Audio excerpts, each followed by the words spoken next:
नमस्कार दोस्तों, welcome to one day exam classes. देखिए, अगर आप रेलवे एग्जाम की तैयारी कर रहे हैं तो आपको लगातार पिछले साल के पेपरों को लगाते रहना होगा, क्योंकि रेलवे अपने आने वाले एग्जाम में पिछले साल के पेपरों से क्वेश्चन अवश्य पूछने का प्रयास करता है। इसलिए हम आपको रेलवे आरपीएफ एसआई के 50 महत्वपूर्ण जीके के पिछले साल के पेपरों से क्वेश्चन की सीरीज को स्टार्ट किए हुए हैं। ये हमारा 12वां नंबर वीडियो है। इसके पहले हमने आपको इसी प्रकार के 11 वीडियो कराए हुए हैं, आप लोग प्ले लिस्ट में जाकर के वहाँ पर से देख लीजिएगा। देखिए, हमने आपको बताया था कि इस सीरीज में उत्तर लगे हुए हैं, फिर भी हमने इस सीरीज को आपके लिए टाइप करके बनाया है ताकि आप लोग भी एक बार प्रयास कर सकें। पहला प्रश्न है, संसदीय बैठक का पहला काल निम्नलिखित में से कौन सा होता है? 3 से 4 सेकंड का समय, एक बार आप लोग प्रयास कर सकते हैं। वीडियो के लास्ट में पूरी ईमानदारी से बताइएगा कि इन 50 महत्वपूर्ण प्रश्नों में से आप लोगों ने कितने प्रश्न के सही जवाब दिए हैं। इसका सही उत्तर होगा प्रश्नकाल। देखिए, 11 से 12 बजे के बीच का काल जो होता है उसे प्रश्नकाल कहते हैं। इसमें प्रश्न पूछे जाते हैं। प्रश्नों में आप तारांकित प्रश्न पूछ सकते हैं, अतारांकित प्रश्न पूछ सकते हैं, अल्प सूचना प्रश्न पूछ सकते हैं और उनके लिए आप पूरक प्रश्न भी पूछ सकते हैं। तारांकित प्रश्न ऐसे प्रश्न होते हैं जिसमें स्टार बना होता है, तारे बने होते हैं। इसका मतलब है आप इसका उत्तर जो है आप मौखिक रूप से चाहते हैं। एक दिन में लोकसभा में मैक्सिमम आप 20 तारांकित प्रश्न पूछ सकते हैं। एक सदस्य मैक्सिमम एक क्वेश्चन ही पूछ सकता है। अगर अतारांकित प्रश्न की बात करते हैं तो उसमें कोई भी तारा नहीं बना होता है। इसका मतलब है कि आप इसका उत्तर जो है वो लिखित रूप से चाहते हैं। और मैक्सिमम एक दिन में आप 230 अतारांकित प्रश्न पूछ सकते हैं। लोकसभा में एक सदस्य मैक्सिमम 5 ही प्रश्न पूछ सकता है।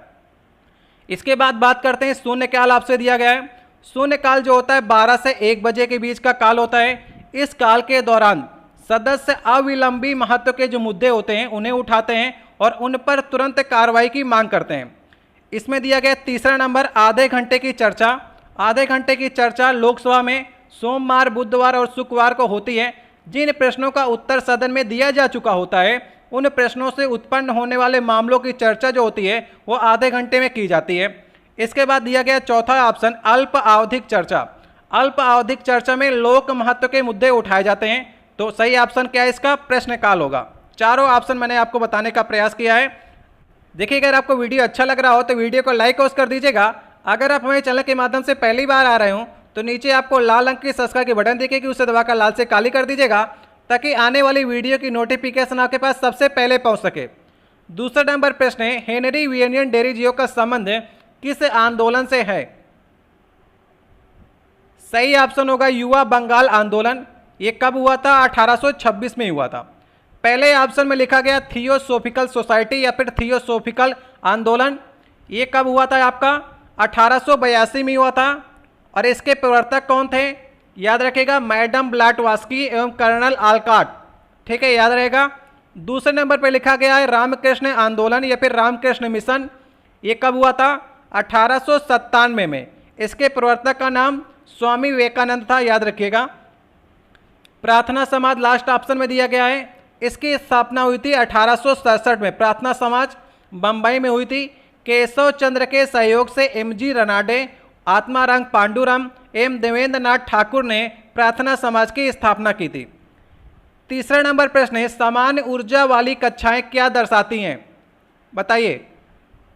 आपने पढ़ा होगा, क्वांटम संख्याएं पढ़ी होंगी, जिसमें आपने मुख्य क्वांटम संख्या पढ़ी होगी जिसे हम लोग n से डिनोट करते हैं। और अगर आप इलेक्ट्रॉनिक विन्यास जानते हो, जैसे कि आप करते हैं 1s2, 2s2, 2p6, इस प्रकार से इलेक्ट्रॉनिक विन्यास करते हैं, तो आपसे ये पूछने का प्रयास कर रहा है कि समान ऊर्जा वाली कक्षाएं क्या दर्शाती हैं। जैसे कि 1s वाली जो कक्षाएं होंगी उनकी ऊर्जा जो होगी वो कम होगी। वहीं पर 2s और 2p वाली जो कक्षाएं होंगी उनकी ऊर्जा और भी ज़्यादा होगी। तो समान कक्षा हो गई ना, जब 2s और 2p की समान कक्षा हो गई तो ये क्या दर्शाते हैं? ये दर्शाते हैं डीजनरेट को दर्शाते हैं। सही ऑप्शन होगा पहला वाला। चौथा नंबर प्रश्न है, गटका मार्शल आर्ट एक रूप है मार्शल आर्ट का, ये कहाँ पर खेला जाता है? अगर आप पिछले सेट उठाकर देखेंगे तो मैंने आपसे गटका की चर्चा की थी। ये पंजाब में एक मार्शल आर्ट का नृत्य होता है जिसमें आप देखते होंगे कि लगभग युद्ध की तरह किसे खेला जाता है, तो एक मार्शल आर्ट होती है। देखिए, पांचवा नंबर प्रश्न है, निम्नलिखित में से किस राज्य की सीमा चीन से लगी हुई नहीं है? खास करके प्रश्न को पीछे तक पढ़ने का प्रयास किया करिए और नहीं शब्द पर विशेष तौर पर ध्यान दिया करिए। इससे प्रश्न गलत होने की संभावना बहुत ही ज़्यादा बढ़ जाती है। सही ऑप्शन होगा पश्चिम बंगाल। पश्चिम बंगाल की सीमा चीन से नहीं लगती है। पश्चिम बंगाल ऊपर तक जरूर गया है, लेकिन सिक्किम से इसकी बॉर्डर लगती है, और सिक्किम के इस साइड पर है नेपाल और इस साइड पर है सिक्किम के भूटान। तो सिक्किम की बॉर्डर लगती है चीन से, लेकिन पश्चिम बंगाल की नहीं लगती है। उत्तराखंड की भी लगती है, जम्मू कश्मीर की लगती है, सिक्किम की लगती है, लेकिन पश्चिम बंगाल की नहीं लगती है। छठवां नंबर क्वेश्चन है, सेल में उसके बाहर और भीतर जल का प्रवाह बराबर होने पर सेल क्या कहलाता है? चलिए बता सकते हैं आप लोग। आपने प्लांट सेल पढ़ा होगा, जंतु सेल पढ़ा होगा, तो उसी सेल से क्वेश्चन आया है कि सेल में उसके बाहर और भीतर जल का प्रवाह बराबर होने पर सेल क्या कहलाता है? तो फैलिसेट सेल कहलाता है। सही ऑप्शन होगा इसका ए वाला ऑप्शन। जो लोग बायोलॉजी पढ़ते होंगे उन्हें अच्छे से समझ में आएगा। देखिए 7वां नंबर क्वेश्चन है, चौथे अखिल भारतीय सचेतक या फिर व्हीप सम्मेलन की अनुशंसा से किस प्रकार की योजना का प्रारंभ हुआ था? देखिए अखिल भारतीय व्हीप सम्मेलन जो है इसकी संख्या बढ़ करके अभी तक 18 हो चुकी है, लेकिन आपसे चौथा पूछने का प्रयास किया है। इसकी अनुशंसा से कौन सा योजना प्रारंभ हुई थी? तो यूथ पार्लियामेंट नामक योजना का शुरुआत की गई थी। देखिए 8वां नंबर प्रश्न है, निम्नलिखित में से किस धर्म में ईस्टर और गुड फ्राइडे मनाया जाता है? तो सिंपल प्रश्न है, आप इसे बता सकते हैं। सही ऑप्शन होगा ईसाई धर्म। ईसाई धर्म में ईस्टर और गुड फ्राइडे मनाया जाता है। देखिए गुड फ्राइडे के दिन क्या हुआ था कि ईसा मसीह को सूली पर लटका दिया गया था। आपने पढ़ा होगा 33 ईस्वी में लटकाया गया था, और इसकी डेट बदलती रहती है। जैसे कि अब की बार गुड फ्राइडे 10 अप्रैल को मनाया गया, ठीक है, 10 अप्रैल को गुड फ्राइडे मनाया गया। और तीसरे दिन, गुड फ्राइडे के तीसरे दिन क्या हुआ, ईसा मसीह फिर से जीवित हो उठे, तो उस दिन मनाया जाता है ईस्टर डे मनाया जाता है। तो ईस्टर जो होता है वो संडे को होता है, ईस्टर संडे कहते हैं। और गुड फ्राइडे मतलब फ्राइडे को होता है। फ्राइडे के बाद आता है सैटरडे, और सैटरडे के बाद आता है संडे, मतलब कि तीसरा दिन। फ्राइडे, सैटरडे और संडे, मतलब तीसरा दिन जो होगा वो ईस्टर मनाया जाएगा गुड फ्राइडे के तीसरे दिन।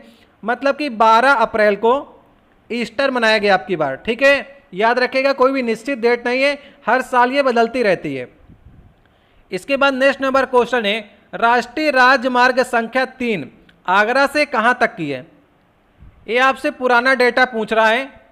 अभी देख रहे हैं ना आप, राष्ट्रीय राजमार्ग जो हैं उनकी संख्याएं काफ़ी डिफर हो चुकी हैं। तो ये ओल्ड आपसे राजमार्ग पूछ रहा है जो आगरा से कहां तक जाता है? मुंबई तक जाता है, ठीक है। आगरा से मुंबई राष्ट्रीय राजमार्ग संख्या 3 है, NH3 था। अभी NH3 जो है वो अटारी से लेह तक जाता है। NH3 का नाम चेंज होकर के पंजाब से लेह तक जाता है। तो ये आपसे ओल्ड NH3 पूछने का प्रयास किया है, जो कि आगरा से मुंबई तक जाता है। इसके बाद 10वां नंबर क्वेश्चन है, संतृप्त जल वाष्प के चाप या दबाव को क्या कहा जाता है? सही ऑप्शन होगा जलीय तनाव कहा जाता है। संतृप्त जल वाष्प के दबाव को जलीय तनाव कहा जाता है। देखिए 11 नंबर क्वेश्चन है, रामायण किसके द्वारा लिखी गई थी? वेदव्यास, वाल्मीकि, विष्णु शर्मा या फिर अमर सिन्हा? सही ऑप्शन होगा वाल्मीकि, महर्षि वाल्मीकि के द्वारा रामायण लिखी गई थी। और वेदव्यास जो दिया गया पहले ऑप्शन में, इनके द्वारा महाभारत की रचना की गई थी। विष्णु शर्मा ने क्या लिखा हुआ है? पंचतंत्र लिखा हुआ है, ठीक है। आपको कंफ्यूज नहीं होना है वेदव्यास और वाल्मीकि में। वेदव्यास ने महाभारत लिखी है और महर्षि वाल्मीकि ने रामायण की रचना की है। वहीं पर अगर आपसे रामचरितमानस लिख कर आता है तो आप लोग तुलसीदास को सही कीजिएगा। देखिए 12 नंबर क्वेश्चन है, भारतीय संविधान में जीवन का अधिकार क्या है? भारतीय संविधान में जीवन के अधिकार का कहां पर वर्णन किया गया है? तो ये आपके मौलिक अधिकारों में रखा गया है। आर्टिकल 20 में आप जाकर के देखेंगे तो वहां पर आपको प्राण एवं दैहिक स्वतंत्रता का अधिकार है, जो कि एक जीवन का अधिकार होता है। और जीवन भी आपको कैसे जीना है? गरिमापूर्ण जीवन जीने का अधिकार है। अगर आप एकांत रहना चाहते हैं तो आपको कोई भी डिस्टर्ब नहीं करेगा। आप अपनी प्राइवेसी रखना चाहते हैं तो प्राइवेसी में रहिए। अगर आप कहीं घूमना चाहते हैं तो घूम सकते हैं। अगर आपको पर्याप्त निद्रा चाहिए तो आपको पर्याप्त निद्रा लेने का अधिकार है, अगर आपने कुछ भी गलत कार्य नहीं किया है। तो ये मौलिक अधिकारों में रखा गया है। इसके बाद किस मुगल शासक ने दीन-ए इलाही की शुरुआत की थी? दीन-ए इलाही धर्म की शुरुआत किसके द्वारा की गई थी? तो ये अकबर के द्वारा की गई थी। किस सन में की गई थी आपसे एग्जाम में पूछा जाता है। तो 1582 ईस्वी में अकबर के द्वारा दीन-ए इलाही धर्म की शुरुआत की गई थी। 14 नंबर क्वेश्चन है, पहला राष्ट्रमंडल खेल कब आयोजित किया गया था? बता सकते हैं पहला कॉमनवेल्थ गेम कब हुआ था? तो ये हुआ था 1930 में। याद रखिएगा 1930 में कनाडा में हैमिल्टन में हुआ था पहला राष्ट्रमंडल खेल। चलिए कमेंट बॉक्स में आप लोग उत्तर देने का प्रयास कीजिएगा कि भारत पहली बार राष्ट्रमंडल खेलों में किस सन में भाग लिया था या फिर प्रतिभाग लिया था।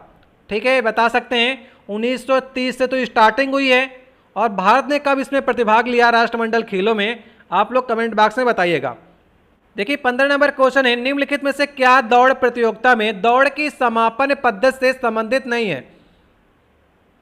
समापन पद्धति से क्या संबंधित नहीं है? सही ऑप्शन होगा अप्रोच रन। अप्रोच रन देखिए वो रन होती है जिसमें कोई भी एथलीट एक डंडा लेकर के दौड़ता है और फिर ऊपर एक बड़ी सी रस्सी होती है, उसको पार करने का प्रयास होता है, तो उसमें जो दौड़ दौड़ी जाती है उसे कहते हैं अप्रोच रन, जो कि समापन पद्धति से संबंधित नहीं है। इसके बाद लिखा गया 16 नंबर क्वेश्चन, वॉलीबॉल खेल का क्रीडा स्थल को क्या कहा जाता है? चलिए बताइए, वॉलीबॉल का जो क्रीडा स्थल होता है उसे कहते हैं कोर्ट। कोर्ट देखिए वॉलीबॉल में होता है, टेनिस में होता है और कबड्डी में भी होता है कोर्ट। इसके बाद डायमंड की बात करते हैं तो डायमंड जो फील्ड होती है वो बेसबॉल की फील्ड होती है। ठीक है, याद रहेगा। रिंग किस में होती है? रिंग होती है मुक्केबाजी में, जो आप WWE देखते होंगे तो वहाँ पर भी रिंग होती है। फील्ड देखिए, फील्ड एक बहुत बड़ा स्थान होता है, जैसे कि आपका वहाँ पर पोलो खेला जाता है, फुटबॉल खेल सकते हैं, हॉकी खेल सकते हैं, क्रिकेट खेल सकते हैं, तो बड़ा सा मैदान जो होता है उसे कहते हैं हम लोग फील्ड। इसके बाद 70 नंबर क्वेश्चन है, DNA में विशेष स्थानों पर जो कट लगे होते हैं वो किसके द्वारा निर्मित होते हैं? अगर आप DNA की संरचना देखेंगे तो वहाँ पर एक विशेष प्रकार के कट लगे होते हैं विशेष स्थानों पर, जिसे हम लोग एंडोन्यूक्लियस कहते हैं। सही ऑप्शन होगा पहला वाला। ठीक है, आप लोग सारे प्रश्नों को सही कर सकते हैं। जितने भी प्रश्न आप लोग सही कीजिएगा कमेंट बॉक्स में उत्तर अवश्य बताइएगा कितने प्रश्नों का आपने सही सही जवाब दिया है। सातवाहनों द्वारा उपयोग किए जाने वाले तांबा और चांदी का मिश्रण क्या कहलाता है? आपने आंध्र सातवाहन वंश का नाम सुना होगा। इसके बारे में आता है कि इसने शीशे की मुद्रा भी चलाए थे। ठीक है, याद रहेगा आपको। लेकिन आपसे पूछ कर रहा, तांबा और चांदी का मिश्रित करके एक सिक्का चलाया था, जिसे क्या कहलाता था? वो पोटीन कहलाता था। ठीक है, तांबे और चांदी का सिक्के का जो मिश्रण था वो सातवाहन वंश ने चलाया था, जिसे क्या कहा जाता है? पोटीन कहा जाता था। निम्नलिखित में से कौन सा बंदरगाह जुआरी मुहाने पर स्थित है? इंपॉर्टेंट क्वेश्चन है ये आपका। बताइए जुआरी मुहाने पर कौन सा बंदरगाह स्थित है? सबसे पहले आपको ये याद होना चाहिए कि जुआरी नदी कहाँ पर है। तो जुआरी नदी है गोवा में। गोवा में दो नदियाँ काफ़ी फेमस हैं, एक जुआरी नदी और एक मांडवी नदी। मांडवी नदी के तट पर ही आपकी गोवा की राजधानी जो है पणजी है। तो जुआरी के मुहाने पर होगा मारमागुआ बंदरगाह। मारमागुआ जो बंदरगाह है वो जुआरी और गोवा में स्थित है, इसलिए आप इसे याद कर सकते हैं। देखिए 20 नंबर क्वेश्चन है, निम्नलिखित में से कौन सी सरकारी योजना दुर्घटना बीमा के लिए है? अगर आप किसी प्रकार की दुर्घटना से ग्रसित हो जाते हैं तो आप किस प्रकार की बीमा का उपयोग करेंगे? तो सही ऑप्शन है प्रधानमंत्री सुरक्षा बीमा योजना, जो कि एक दुर्घटना बीमा है। मेक इन इंडिया जो है, ये मेक इन इंडिया मतलब कि भारत में आकर के कोई भी अपनी फैक्ट्री को लगाइए और बनाइए। बेटी बचाओ और बेटी पढ़ाओ आप जानते हैं, बेटी बचाओ बेटी पढ़ाओ किसके लिए है? बेटियों की शिक्षा के लिए है। अटल पेंशन योजना में ये है कि आप कोई भी राशि को जमा करिए और 60 साल के बाद उसे आप पेंशन के रूप में ले सकते हैं। 21 नंबर क्वेश्चन है, मार्च और जून के बीच उगाई जाने वाली फसलें क्या कहलाती हैं? बताइए। आपको देखिए इसमें जायद की फसल नहीं दिख रही होगी, जिसका नाम चेंज करके ग्रीष्मकालीन फसलें रखा गया है, इसलिए सही ऑप्शन होगा ए वाला। ग्रीष्मकालीन फसलें जो होती हैं, जैसे कि रबी की फसल कट गई और मार्च से जून के बीच में जैसे कि आपका तरबूज हो गए, खरबूज हो गए, हरी सब्जियां हो गए, ये सभी फसलें जो होती हैं इस माह के बीच में उगाई जाती हैं, जिसे हम लोग जायद की फसल भी कहते हैं। खरीफ की फसल जो होती है, जैसे बरसात की स्टार्टिंग होती है तब खरीफ की फसलें बोई जाती हैं। शीतकालीन फसलों की बात करेंगे, जैसे ही आपका अक्टूबर नवंबर आता है तो फिर रबी की फसल वहाँ से उगाना स्टार्ट करते थे हम लोग। इसके बाद नेक्स्ट नंबर क्वेश्चन है, संविधान में संसद के संपादन कार्य के लिए किन भाषाओं का उल्लेख है? अगर संसद चलेगी तो किन दो भाषाओं से संसद में भाषाओं का उल्लेख किया गया है कार्यों के लिए? सही ऑप्शन है अंग्रेजी और हिंदी भाषा के लिए संसद का संपादन कार्य इन्हीं दो भाषाओं में हो सकता है। इसके बाद 23 नंबर क्वेश्चन है, बोस्पो रूस जल संधि निम्नलिखित में से किसे जोड़ती है? चलिए नया क्वेश्चन है आपके लिए, काफी कम लोग को मालूम होगा।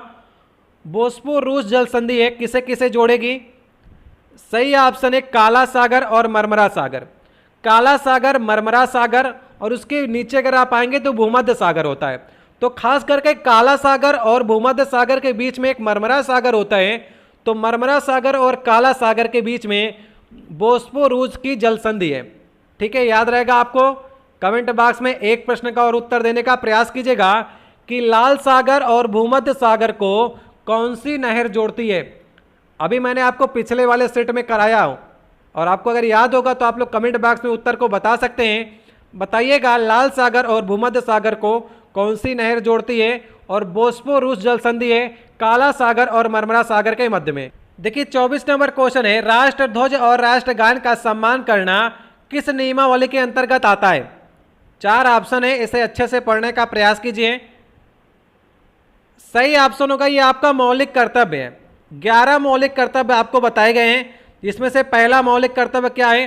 प्रत्येक नागरिक का यह कर्तव्य होगा कि वह संविधान का पालन करे और उसके आदर्शों, संस्थाओं, राष्ट्रध्वज, राष्ट्रगान का आदर करे। यह आपका मौलिक कर्तव्य है। इसके बाद और भी मौलिक कर्तव्य हैं, जैसे कि देश का रक्षा करना आपका मौलिक कर्तव्य है और माता पिता को 6 से 14 साल के बच्चों को प्राथमिक शिक्षा प्रदान करना भी एक मौलिक कर्तव्य है। इन कर्तव्यों का आपको पालन करना है, जैसे कि सार्वजनिक संपत्ति की सुरक्षा भी आपको करना है, वैज्ञानिक दृष्टिकोण भी आपको रखना है, प्रकृति की आपको रक्षा भी करनी है। ये सभी जो है मौलिक कर्तव्य के अंतर्गत आते हैं। पहले मौलिक कर्तव्यों की संख्या 10 थी, अभी मौलिक कर्तव्यों की संख्या 11 हो गई है। आप लोग कमेंट बॉक्स में ये बताइएगा कि मूल रूप से संविधान में मौलिक कर्तव्यों की संख्या कितनी थी? बता सकते हैं, एग्जाम में आया वो क्वेश्चन है, मूल संविधान में मौलिक कर्तव्यों की संख्या कितनी थी? ठीक है, मैंने आपसे बीच बीच क्वेश्चन पूछने का प्रयास करता हूं और आप लोग एक्टिव रहा करिए और प्रश्न के उत्तर देने का प्रयास किया करिए। मेक इन इंडिया नीति किस वर्ष लागू की गई थी? बताइए, मेक इन इंडिया कब लागू किया गया था? सही ऑप्शन होगा ए नंबर ऑप्शन, 2014 में जब पहली बार मोदी जी की सरकार बनी थी तो तुरंत मेक इन इंडिया लागू किया गया था 25 सितंबर 2014 को। ठीक है, याद रहेगा आपको, डेट भी याद कर लीजिए, शायद आपके एग्जाम में 25 सितंबर भी लिख कर आ जाता है, तो उसे आप लोग सही कर दीजिएगा। इसके बाद वह ब्याज दर जो आरबीआई लंबी अवधि के ऋणों पर वसूल करता है वो क्या कहलाता है? अगर लंबी अवधि की बात करेंगे तो सही ऑप्शन होगा बैंक दर। बैंक रेट जो होता है लंबी अवधि के लिए जो आरबीआई क्या करता है, ऋणों की वसूली करता है, इसे कहते हैं बैंक दर। इसके बाद 27 नंबर क्वेश्चन है, देशज खेल जो कलरी पट्टू है मूलतः किस राज्य से संबंधित है? ये एक प्रकार का मार्शल आर्ट होता है, जैसे कि पंजाब में होता है गटका, उसी प्रकार से केरल में होता है कैलरी पट्टू। ठीक है, याद रखिएगा, एक प्रकार का ये क्या है, देशज खेल है, जिसे हम लोग मार्शल आर्ट भी कह सकते हैं। देखिए 28 नंबर क्वेश्चन है, किस रीट को गिरफ्तारी की मनमानी के विरुद्ध व्यक्तिगत स्वतंत्रता के प्रति संरक्षण कहा जाता है? अगर आपको किसी पुलिस वाले ने मनमानी ढंग से उठा लिया है, आपने कोई भी अपराध नहीं किया है, फिर भी आपको बंदी बनाया गया है, तो आप आर्टिकल 32 के तहत सुप्रीम कोर्ट जा सकते हैं। सुप्रीम कोर्ट को आप बताएंगे कि आपको मनमानी ढंग से गिरफ्तार किया गया है, तो सुप्रीम कोर्ट एक रिट जारी करता है उस अधिकारी के खिलाफ। उस रिट को क्या कहते हैं? हैबियस कार्पस कहते हैं, जिसे हिंदी में कहते हैं बंदी प्रत्यक्षीकरण। और ये कब जारी किया जाता है? जब उस व्यक्ति की प्रार्थना पर जारी किया जाता है जो ये समझता है कि उसे अवैध रूप से बंदी बनाया गया है। तो न्यायालय बंदी करने वाले अधिकारी को यह आदेश देता है कि वह बंदी किए गए व्यक्ति को निश्चित स्थान पर निश्चित समय के अंदर उपस्थित करें, जिससे न्यायालय बंदी बनाए जाने वाले कारणों पर विचार कर सके। तो ये रिट कौन सी है?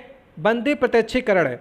देखिए 29 नंबर क्वेश्चन है, मुफ्त और अनिवार्य शिक्षा भारत में किस आयु वर्ग के बच्चों के लिए सुनिश्चित की गई है? सही ऑप्शन होगा 6 से 14 साल के बच्चों के लिए।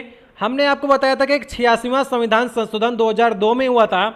उसमें मूल अधिकारों में, मूल कर्तव्यों में और नीति निर्देशक सिद्धांतों में जोड़ा गया कि 6 से 14 साल के बच्चों को अनिवार्य शिक्षा और निःशुल्क शिक्षा दी जाएगी।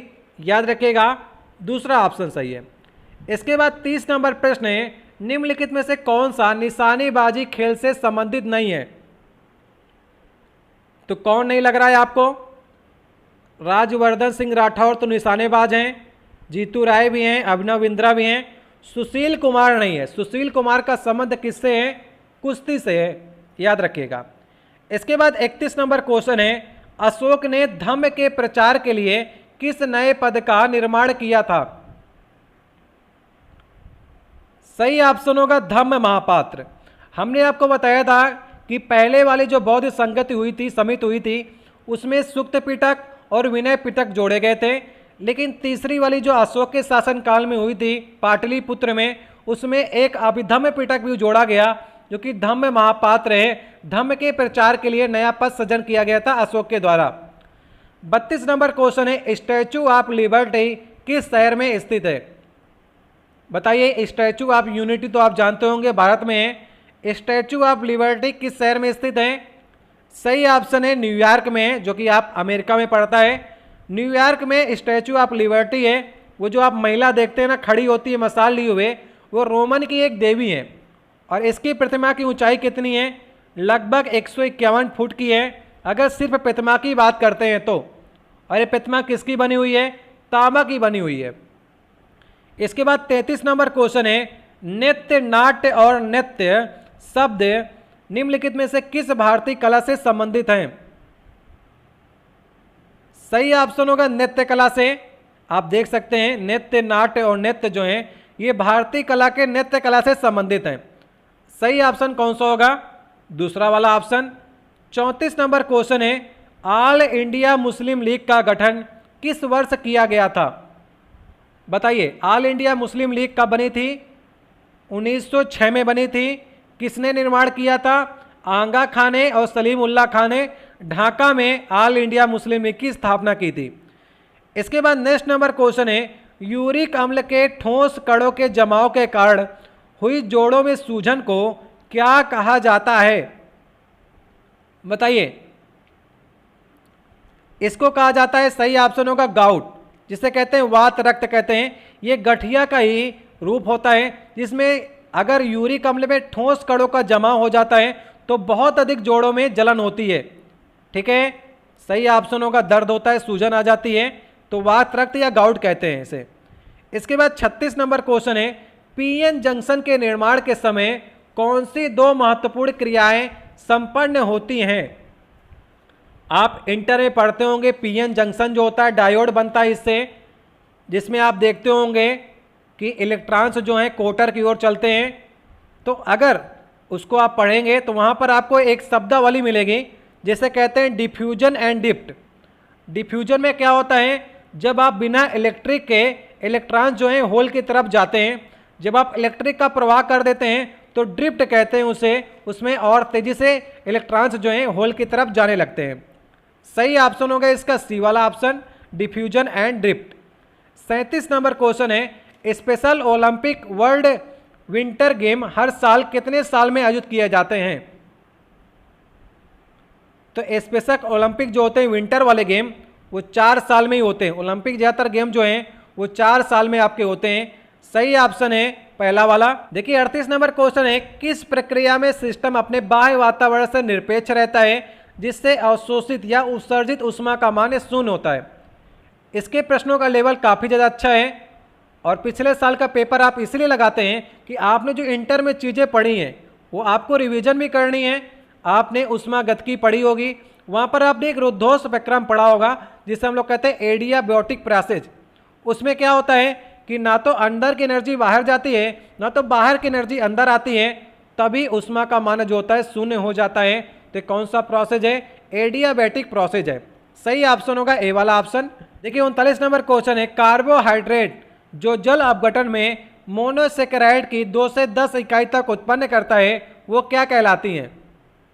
ठीक है, देखिए जल अपघटन के आधार पर सेकेराइड जो होती है 3 प्रकार की होती हैं। एक आपकी मोनोसेकेराइड, दूसरी होती है ओलिगोसेकेराइड, तीसरी होती है पॉलीसेकेराइड। देखिए मोनोसेकेराइड कौन होती हैं? वे कार्बोहाइड्रेट जिनका जल अपघटन नहीं होता है वो मोनोसेकेराइड कहलाती हैं। वो सरल शर्करा भी होती हैं जैसे ग्लूकोज और फ्रैक्टोज। इसके बाद दूसरे नंबर पे आते हैं ओलिगोसेकेराइड। ओलिगोसेकेराइड वे कार्बोहाइड्रेट होते हैं जो जल अपघटन में 2 से 10 इकाई तक मोनोसेकेराइड उत्पन्न करते हैं। तो सही ऑप्शन होगा ओलिगोसेकेराइड। और तीसरे नंबर पे आते हैं पॉलीसेकेराइड। पॉलीसेकेराइड वे कार्बोहाइड्रेट होते हैं जो जल अपघटन करने पर 10 से अधिक मोनोसेकेराइड उत्पन्न करते हैं जैसे आपका स्टार्च हो गया, ग्लूकोज हो गया।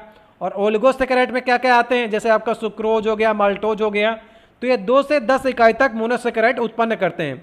अच्छे क्वेश्चन है, थोड़ा से प्रयास कीजिएगा। अगर आपको नहीं आ रहे हो तो अब आप लोग इनको तैयार कर लीजिएगा।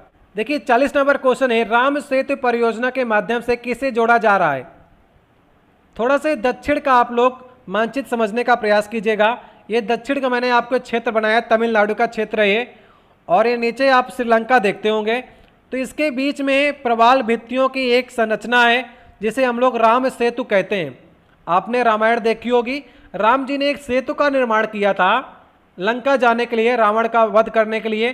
तो वही राम सेतु परियोजना है। ऊपर देखिए यहाँ पर क्या पड़ता है, पाक की खाड़ी पड़ती है और नीचे पड़ती है मन्नार की खाड़ी। और इन दोनों के बीच में क्या है, राम सेतु है। तो सही ऑप्शन क्या होगा? मन्नार की खाड़ी और पाक की खाड़ी के बीच में राम सेतु बनाया जा रहा है। देखिए 41 नंबर क्वेश्चन है, भारतीय संविधान सभा ने राष्ट्रगान को कब मान्यता दी थी? राष्ट्रगान जो आपका कब मान्यता प्राप्त हुआ था? सही ऑप्शन होगा 1950। 24 जनवरी 1950 को राष्ट्रगान को मान्यता प्रदान हुई थी। ठीक है, याद रहेगा आपको।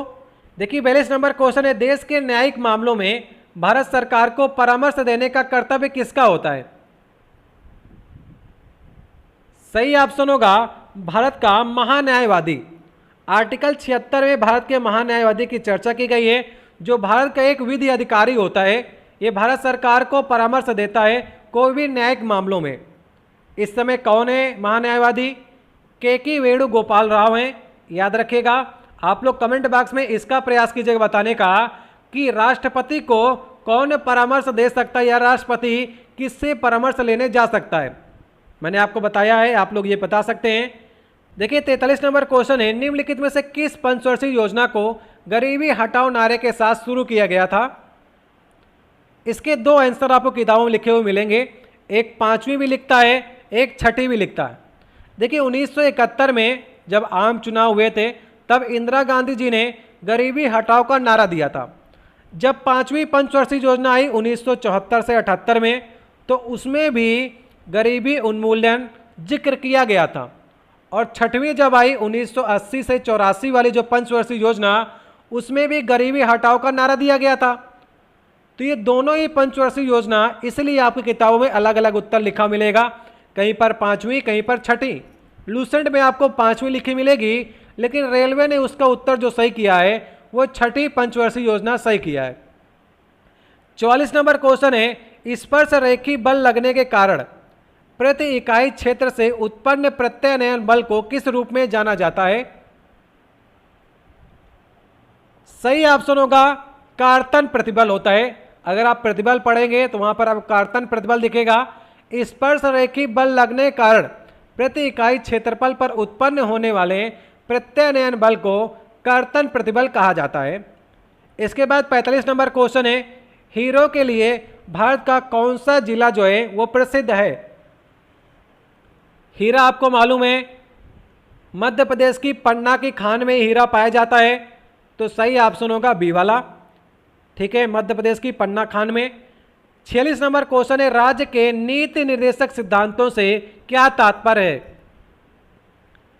36 से लेकर के 51 आर्टिकल तक नीति निर्देशक सिद्धांत लिखे गए हैं जो राज्य द्वारा पालन किए जाने वाले सिद्धांत हैं।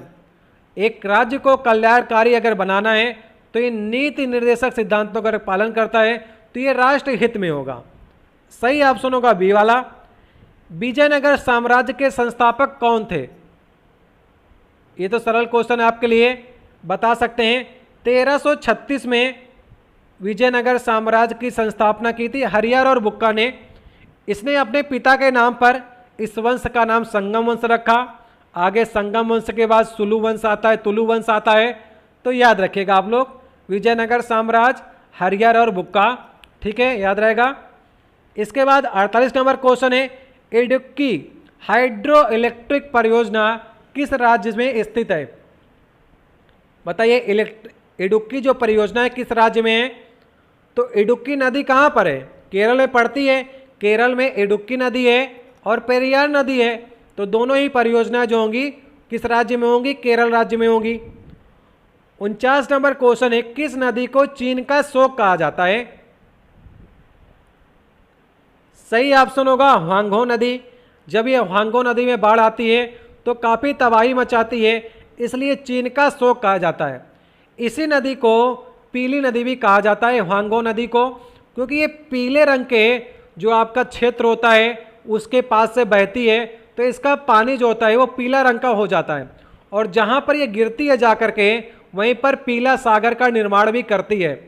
तो ठीक है, ये पीले रंग के मैदानों से बहती है, तो इसका रंग जो हो गया पीला हो गया है, और जहाँ पर गिरती है वो सागर भी पीला सागर हो गया है। आज का देखिए हमारा 50 नंबर क्वेश्चन है, आज का लास्ट क्वेश्चन होगा, निम्नलिखित में से किस ग्रह को सांझ का तारा कहा जाता है? सही ऑप्शन होगा शुक्र। देखिए, शुक्र एक ग्रह है, लेकिन ये काफ़ी चमकीला है, इसलिए तारा की संज्ञा दे दी गई है। इसे सांझ का तारा या फिर भोर का तारा भी कहा जाता है। तो ये हमारी 50 महत्वपूर्ण जीके के प्रश्नों की सीरीज थी। आपको वीडियो कैसा लगा? अगर आपको वीडियो अच्छा लगा हो तो जाते जाते एक बार आप लोग लाइक अवश्य कीजिएगा। अगर आप हमारे चैनल के माध्यम से पहली बार आ रहे हो तो नीचे आपको लाल रंग की सब्सक्राइब की बटन दिखेगी, उसे दबाकर लाल से काली कर दीजिएगा, ताकि आने वाली वीडियो आपके पास सबसे पहले पहुंच सकें। देखिए, आप लोग अपना स्कोर कार्ड जरूर शेयर कीजिएगा कि इन 50 महत्वपूर्ण प्रश्नों में से आप लोगों ने कितने प्रश्न के सही जवाब दिए हैं। अगर आप इसमें से 30 प्लस भी सही कर लेते हैं तो इसका मतलब है आपने अच्छा प्रयास किया है। अगर आपने 35 प्लस सही किए हैं, इसका मतलब आपने बहुत अच्छा प्रयास किया है। फिर भी मेरा प्रयास है कम से कम आप लोग 30 अवश्य सही करें, क्योंकि अगर आप 30 से नीचे जा रहे हैं तो आपको और भी प्रयास करना है। नेक्स्ट सेट में आपको 30 प्लस और सही करने हैं। इसके प्रश्नों का लेवल अच्छा था, इसलिए आपसे ज़्यादा उम्मीद तो 40 प्लस की नहीं रखते हैं। फिर भी आप लोग 30 से 40 के बीच रहने का प्रयास किया करिए। आपको वीडियो कैसा लगा? मैंने आपसे 2-3 प्रश्न बीच में पूछे हैं, उसका भी जवाब आप लोग देने का प्रयास किया करिए। पहला प्रश्न मैंने आपसे पूछा था कि राष्ट्रमंडल खेलों की शुरुआत तो 1930 से हुई थी, लेकिन भारत पहली बार कब शामिल हुआ? दूसरा मैंने आपसे पूछा था कि भूमध्य सागर और लाल सागर को कौन सी नहर जोड़ती है? मैंने आपको बताया हुआ था। तीसरा मैंने आपसे पूछने का प्रयास कर रहा हूँ कि मूल कर्तव्य जो है, हमारे मौलिक कर्तव्य जो हैं, वो मूल संविधान में कितने थे? प्रश्नों को ध्यान से सुनिएगा। मूल संविधान में मौलिक कर्तव्यों की संख्या कितनी थी? इसमें काफ़ी लोग कंफ्यूज हो जाएंगे, तो आप लोग बताने का प्रयास कीजिएगा यदि आपको आते हैं तो। देखिए, मैंने आपको आरपीएफ एसआई का सेट कराया है। इस देखिए यही सेट है, ये इसके उत्तर लगे हुए थे, इसलिए मैंने आपके लिए टाइप करके ये पूरा का पूरा सेट बनाया हुआ था, ताकि आप लोग भी प्रयास कर सकें। ये देख सकते हैं, मैंने आपको वही सेट कराया है जो जिस प्रकार से सेट में क्वेश्चन दिए हुए थे। ठीक है, आप लोग इसी प्रकार प्रयास करते रहिए, नए नए प्रश्नों को तैयार करते रहिए, और जो भी प्रश्न आपको नहीं आते हैं उनको नोट डाउन अवश्य कर लिया करिए, ताकि आने वाले एग्जाम में आपको फायदा मिल सके। चलिए, मिलते हैं आपसे नेक्स्ट वीडियो में। बहुत बहुत धन्यवाद।